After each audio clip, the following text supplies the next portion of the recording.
Sampai kita turun kepada Nabi Musa alaihissalam. Nabi Musa alaihissalam ketika diutus kepada Firaun, apakah pernah dia bicara ngajak Bani Israel untuk memberontak? Datangkan satu ayat, tidak ada. Dia sabar, dia dakwah Firaun. Dia tidak pernah mengatakan Firaun, kau mundur, saya yang jadi penguasa, tidak. Bismillahirrahmanirrahim. Semua tentu ingin punya khilafah yang ideal, ya. Tapi bukan berarti agama kita harus nunggu ini. Kalau ada ini baru kita bisa berjalan. Karena kita dapati sebagian kelompok, ya, pemimpin mereka, pendiri mereka menuliskan sebuah tulisan-tulisan yang saya tadi baru baca, menyatakan bahwasanya selama tidak ada namanya khalifah yang menguasai seluruh kaum muslimin, maka kekhilafahan pemimpin yang ada semua tidak sah. Pemimpin semua yang ada tidak sah, tidak dianggap syar'i. Dan itu pemikiran menurut saya sangat berbahaya. Ya, ketika menganggap semua kepemimpinan tidak sah, berarti mengajari rakyat untuk menganggap siapa pemimpin mereka ini tidak perlu ditaati, dan itu akan menimbulkan tidak ada stabilitas keamanan, ya, dan menimbulkan kekacauan. Kalau kita menanamkan kepada seluruh masyarakat semua yang ada di alam semesta ini karena tidak ada pemimpin yang menguasai seluruh alam semesta, khalifah yang ideal, berarti semuanya tidak sah. Ini menimbulkan kekacauan, menimbulkan kekacauan. Padahal Ahlus Sunnah tidak mempersyaratkan demikian. Ahlus Sunnah mempersyaratkan yang penting kalau itu dia jadi khalifah, bahkan dengan cara yang dengan memberontak, dia membunuh, kemudian dia mengambil kepemimpinan dengan kudeta. Tapi kalau dia sudah jadi pemimpin, Ahlus Sunnah memandang kepada maslahat. Dia jadi pemimpin, meskipun dia fasik, meskipun dia kurang ajar, dia bejat, ya. Tapi persatuan sangat dibutuhkan dalam Islam. Karena dengan persatuan tersebut, dengan stabilitas tersebut, maka kaum muslimin bisa menjalankan aktivitas keagamaannya. Ya. Baik. Benar, ini perkara yang pertama, timbulnya pemikiran bahwasanya namanya khilafah hanya sah jika menguasai seluruh alam semesta. Itu menyelisihi ijma' para ulama. Para ulama ijma' bahwasanya boleh ta'addudul khulafa. Boleh kekuasaan itu berulang-ulang. Sekarang kita bicara kenyataan di alam zaman kita sekarang. Ada Arab Saudi dengan kekhilafahannya, ya. Jadi yang orang menyangka namanya khalifah itu harus semuanya. Tidak, ini istilah khilafah, imamah, istilah syar'i. Tidak ada bedanya. Imamah, khilafah, kepemimpinan, penguasa, ya, itu adalah istilah syar'i. Hanya sebagian orang yang membuat gambaran namanya khalifah itu hanya boleh dikatakan khalifah atau boleh dikatakan penguasa yang syar'i jika dia menguasai seluruh kaum muslimin di bawah pimpinan dia. Ya. Kita memang pingin begitu, tapi la yukallifullahu nafsan illa wus'aha. Kita pingin yang ideal. Tapi ketika yang ideal tidak ada, bukan berarti kemudian yang lain tidak diakui. Para ulama sudah zaman dahulu sudah ijma'. Negeri-negeri kaum muslimin terpecah-pecah dan masing-masing punya pemimpin sendiri. Masing-masing punya pemimpin sendiri sehingga mereka mengatakan hadis-hadis yang mengatakan tidak boleh memberontak berlaku pada setiap masing-masing kepemimpinan. Karena agama Islam jelas dibangun di atas maslahat dan mudarat. Ya. Seandainya seluruh hadis-hadis hanya berkaitan dengan imam yang khalifah, maka akan terjadi amburadul. Semua orang boleh memberontak, semua orang boleh menggulingkan, terjadi pertumpahan darah. Maka Ahlus Sunnah menjelaskan, ya, bahwasanya meskipun kepemimpinan berbilang sebagaimana di zaman sekarang masing-masing punya wilayah sendiri, maka tetap berlaku aturan-aturan yang kita bahas. Ini semua demi maslahat dan mudarat agar kaum muslimin bisa menjalankan aktivitasnya duniawi maupun agama dengan baik, ya. Kita bilang yang ideal ini kita inginkan, tapi bukan berarti kalau tidak ada berarti yang lain kita anggap tidak sah, ya.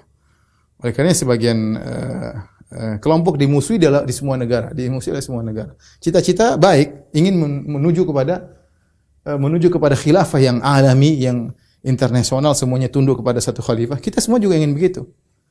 Tapi ketika menganggap bahwasanya kalau tidak begini maka tidak ada, harus yang ideal, yang tidak ideal tidak dianggap, maka ini menanamkan kepada masyarakat untuk tidak menghargai, untuk memberontak, dan yang lain-lainnya. Ya, itu yang dampaknya itu yang kurang bagus. Adapun tujuan untuk mendirikan khilafah Islamiyah itu baik. Ini yang poin pertama. Poin kedua yang perlu saya ingatkan juga, bahwasanya tujuan agama yang paling utama bukan khilafah. Khilafah benar kewajiban, tapi yang paling utama adalah bertauhid kepada Allah Subhanahu wa taala. Bertauhid kepada Allah Subhanahu wa taala. Oleh karenanya kita lihat bagaimana sejarah para anbiya. Mereka tidak punya kekhilafahan, tapi mereka tetap menjalankan tauhid, ya. Kita tengok kembali kepada zaman Nabi Nuh. Apakah Nabi Nuh yang menguasai masyarakat? Tidak. Dan tidak ada dalam Al-Quran Nabi Nuh berbicara tentang kekuasaan, enggak ada. Dia bicara tentang tauhid. Turun lagi Pak, Nabi Saleh, Nabi Hud, kemudian Nabi Saleh juga tidak bicara tentang saya harus jadi pemimpin, saya harus berkuasa. Tidak, dia bicara tentang tauhid. Memang khilafah itu perlu, ya, perlu untuk bisa menjalankan banyak manfaat Islam, perlu adanya khilafah, apalagi Islami, apalagi dibangun di atas Al-Quran dan Sunnah. Ya, di atas ini yang perlu kita. Tapi kita bicara tentang real kenyataannya. Jangan sampai kita menganggap khilafah nomor 1, sementara tauhid nomor 2. Itu yang jadi bahaya. Ya. Itu yang salah. Ya, karena kita lihat kenyataannya para nabi tidak semua bicara tentang khilafah. Lihat Nabi Nuh, Nabi Hud, kemudian Nabi Saleh juga tidak demikian. Nabi Ibrahim alaihissalam. Ya. Nabi Syuaib tidak ada bicara kemudian saya harus jadi, kalian harus ini. Dia bicara tentang tauhid, tentang syariat tauhid. Tidak, dan yang dilawan adalah qalal mala'u, penguasa-penguasa yang dihadapi. Kita sampai Nabi Ibrahim juga tidak kemudian mengatakan Namrud kamu harus berkuasa, kamu mundur. Enggak, dia bicara tentang tauhid. Sampai ditangkap mau dibakar karena itu yang paling utama. Wa ma khalaqtul jinna wal insa illa liya'budun. Tidaklah aku cipta jin manusia kecuali untuk beribadah kepada aku. Jangan sampai sebaliknya kita bicara tentang khilafah sementara syariat kita abaikan, tauhid kita abaikan. Sampai kita turun kepada Nabi Musa alaihissalam. Nabi Musa alaihissalam ketika diutus kepada Firaun, apakah pernah dia bicara ngajak Bani Israel untuk memberontak? Datangkan satu ayat, tidak ada. Dia sabar, dia dakwah Firaun. Dia tidak pernah mengatakan Firaun kau mundur, saya yang jadi penguasa, enggak.